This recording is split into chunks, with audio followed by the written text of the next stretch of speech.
નમસ્કાર. રાજ્યના સૌથી મોટા OTT platform BB News Gujarat ઉપર હું ભૌમિક વ્યાસ તમામ દર્શક મિત્રોનું સ્વાગત કરું છું. રાજ્યમાં લોકસભાની ચૂંટણીના પ્રચાર પડઘમ વાગી રહ્યા છે. રાજ્યની 26 બેઠકો ઉપર ઉમેદવાર પોતાનો પ્રચાર કરી રહ્યા છે, પણ રાજ્યની સૌથી હાઈ પ્રોફાઇલ અને વિવાદાસ્પદ સીટ હોય તો તે રાજકોટ લોકસભા છે. આ બેઠક ઉપર ભાજપના ઉમેદવાર પરસોત્તમ રૂપાલાના એક નિવેદનને કારણે ક્ષત્રિય સમાજ રોષે ભરાયો છે. રાજ્યભર અને દેશભરમાં ભાજપનો વિરોધ થયો છે. આવો જ વિરોધ અરવલ્લીમાં થયો. અરવલ્લીમાં રાજપૂત સમાજના લોકોએ રૂપાલાનો ભારે વિરોધ કર્યો. અરવલ્લીના અનેક ગામોમાં ભાજપના નેતાઓ અને કાર્યકરોને પ્રવેશબંધીના બેનરો ફરકાવવામાં આવ્યા. એટલું જ નહીં, ભાજપના ઉમેદવાર શોભનાબેન બારૈયા જ્યારે ગ્રામ્ય વિસ્તારમાં પ્રચાર માટે મુલાકાતે ગયા તો ત્યાં રાજપૂત સમાજે તેમનો જબરદસ્ત વિરોધ કર્યો. તેમને કહેવામાં આવ્યું કે પહેલા રૂપાલાની ટિકિટ રદ કરો, પછી આપ ગામમાં પ્રવેશ કરશો.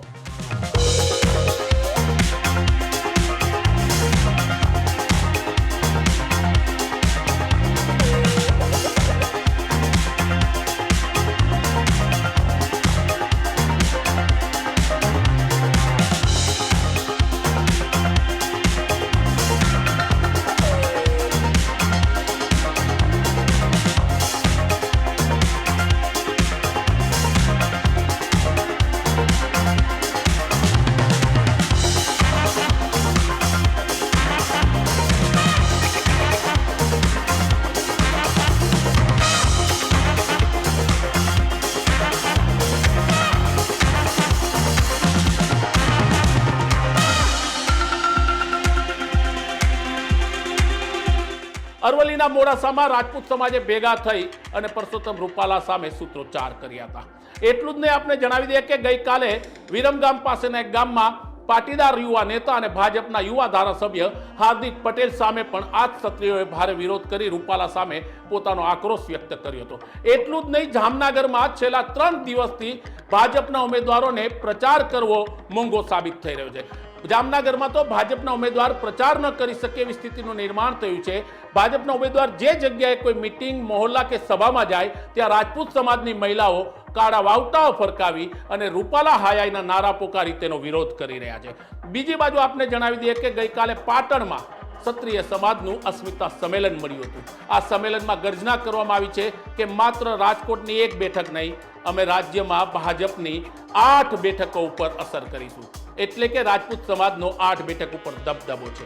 બીજી બાજુ જામનગરના જામ સાહેબે કહ્યું છે કે રૂપાલાને જીતાડવા એટલે જરૂરી છે કે આપણે પ્રધાનમંત્રી નરેન્દ્ર મોદીનો હાથ મજબૂત કરવાનો છે.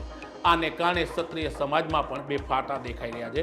પણ ક્ષત્રિય સમાજનું કહેવું છે કે રૂપાલા સામે ક્ષત્રિય સમાજ એક છે અને જ્યાં લગી ટિકિટ રદ નહીં કરવામાં આવે ત્યાં સુધી આ જ રીતના રૂપાલા સહિત સમગ્ર ભાજપ અને તેમના નેતાઓનો અમે વિરોધ કરતા રહીશું. નવ જાગીરદાર જાડેજા સંગઠન દ્વારા જે બીજેપીનો રૂપાલા દ્વારા જે ટિપ્પણી કરવામાં આવી છે એનો સખત શબ્દોમાં વિરોધ કરે છે. પરંતુ જો ધ્યાન રાખે બીજેપી, આગામી સમયમાં જો લોકસભાની ટિકિટ રદ નહીં કરવામાં આવે અને જો ટિકિટ આપવામાં આવશે તો એનો સખત કડક શબ્દોમાં વિરોધ કરવામાં આવશે. ગ્રાઉન્ડ લેવલ પર વિરોધ કરવામાં આવશે.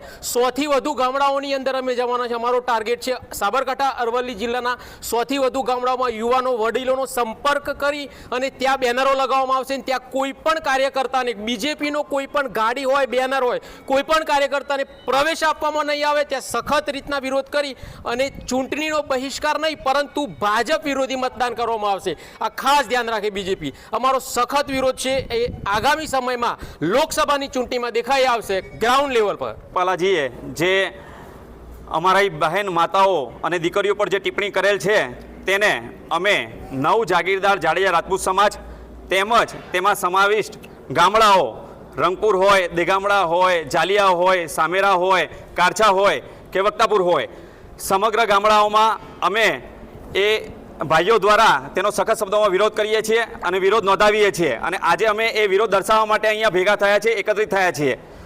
ત્યારબાદ અમે અહીં નવ જાડેજા જાગીરદાર સમાજ દ્વારા અને ક્ષત્રિય સમાજ અરવલ્લી દ્વારા જે પણ ગામડાઓ આવેલા છે એ ગામડાઓમાં જઈને અમે બેનરો લગાવીશું. તેમજ ત્યાંના વડીલો અને યુવાનોનો સંપર્ક કરીને અમે એમના દ્વારા જે રૂપાલાજી દ્વારા જે નિવેદન આપવામાં આવ્યું છે, ટિપ્પણી કરવામાં આવી છે, એને પણ અમે સાથે રહીને વખોડીએ છીએ અને તેનો વિરોધ દર્શાવીશું ગામડે જઈને.